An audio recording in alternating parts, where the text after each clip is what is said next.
Pastor Josh here. We're reading Genesis chapter 2, verses 23, 24, and 25. God has just made Eve, and he is presenting Eve to Adam, and here is Adam's response. Then the man said, "This at last is bone of my bones at last." If you remember, Adam didn't really realize he was alone. He didn't know what it was like to be in community. And so what God did is that God realized he needed community. He realized it wasn't good for Adam to be alone, so then he brought before him all the animals to make him realize that he needed companionship, and none of the animals would suffice for that companion. And then now God then presents to him Eve, and he says, yes, she is it. She is the person that I needed. She's the ally. She's the companion. She's the helper that I needed.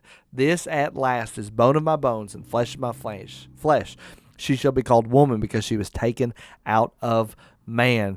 What this great connection between man and woman, husband and wife, the connection between humanity. She was taken out of man.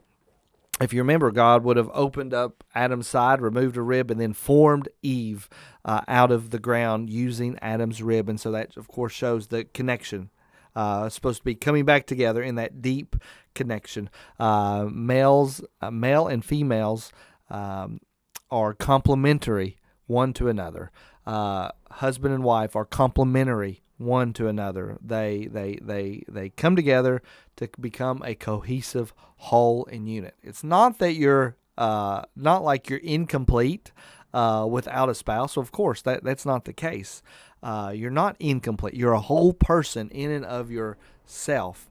But in community, in relationship, you come together and you form a partnership and a unity. And so that doesn't just apply to the marriage relationship. That applies to all of your relationships. There is a saying that has been said, we are better together. So in a husband-wife relationship, you're better together, of course. But that also goes about with the entire community. We are better together when we work together. We pool our resources together, our unique perspectives. We are better together. Doesn't mean that you are half a person or that you're not totally complete without the community or without a spouse, but you are better together. And so you can always be seeking to have community with the people around you. That is what God intended. If you even think about this, thinking about the nature of God, God is a Trinity. He's one person, or he's one God, one substance, but he's three persons. So even within the Godhead, the one God that exists, there is relationship. There are three distinct persons that relate one to another, and yet he is still one God. Verse 24, therefore a man shall leave his father and his mother and hold fast to his wife. We see right there an example for us to follow in our marriages. Sometimes the husband will let his parents dictate what goes on. Sometimes the wife will let her parents dictate what goes on, but that's not what's supposed to happen. You're supposed to leave and cleave, as the old pastors would say, because that hold fast to his wife would have been translated in the King James Version as cleave.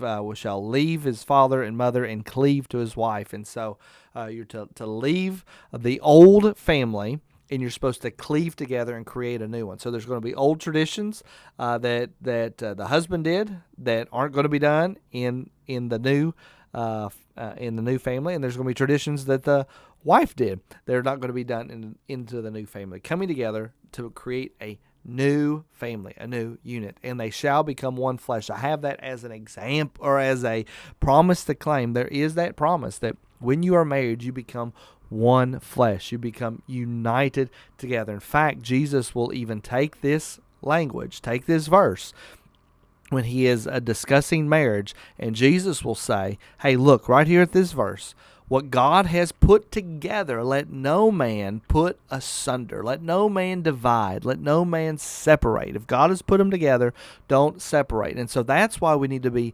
extremely, extremely cautious and slow to use that D word, to use that divorce word. Because Jesus says, if God has put you together, who are you to separate yourselves? In fact, it appears that Scripture really only allows about two allowances for divorce, and that is sexual infidelity and unfaithfulness to each other. So that's one. And then number two would be a complete abandonment. So that would be like an abuse situation, or just like, the spouse has just run off and not participating and not being involved in the relationship. That seems to be those two situations. But here's the little kicker for Christians that we really have to think through. God calls us to forgive. And I've talked to several people, several marriages, where both of those things have happened before, where there's been some sort of abandonment or there's been sexual infidelity. And I've heard, not only have I talked to, but then talking to other pastors and other biblical counselors, of those things happen. And oftentimes the other spouse is extremely forgiving. They act like Jesus Christ. The one spouse becomes convicted and really admits their sin and really confesses their sin and turns away from their sin, whether it's one of abandonment or sexual infidelity and unloyalty. They confess it, they turn from it, and they want to invest in the marriage. And the one that was actually the victim of the situation says, I forgive you. And that is an extremely hard thing to do. That is an extremely hard thing to do. But as Christians, we are called to forgive. So while there are those two allowances, don't think that just because one of those two things have happened, you're automatically on your road to divorce. So we just have to be really careful when we're talking about that D word, that divorce word. It's something that we should stay away from. I don't want to get into marriage counseling right here, with I don't know your particular situation, but be cautious about it, and I definitely encourage you to reach out to me.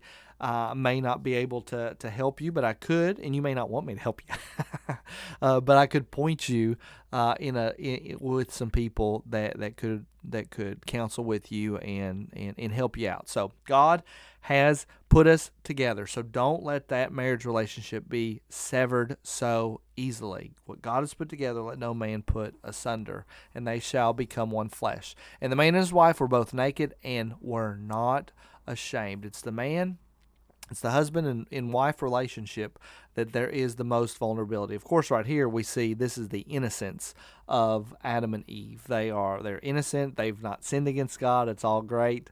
They're definitely being vulnerable, showing one another. But in the marriage relationship, that's the only place, right, that will ever happen. That you will be exposed one to another, and that person knows you the most. That person not only knows you physically the most, they know the most about you intellectually, emotionally, your desires, your quirks, your good things, bad things. They know everything.